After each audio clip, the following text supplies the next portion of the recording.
Well, it is not something many of you probably want to think about, but it is something you need to prepare for. That is what happens to your belongings, your estate after you pass away, and who should have control. Marshall Clay with the Welsh Group joins us with more on estate planning and when you should include your children. Good to see you this morning. Hey, good to see you. Very complex issue, and a lot of things we could cover, not time for all of it.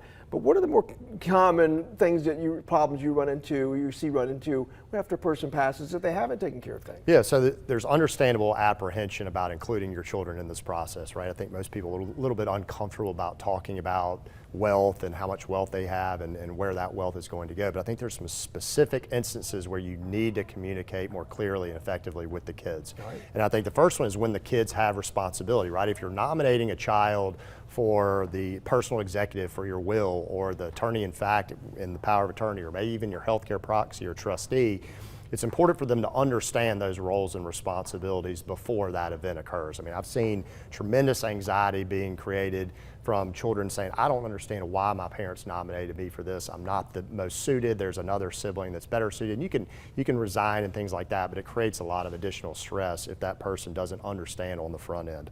I think certainly when there's specific bequests that are being made to multiple children, I've seen a lot of infighting where there's been family heirlooms that one child thought that they were going to receive and the other child actually received them in the will. So communicating that and trying to talk those things out before the death of the parents is important.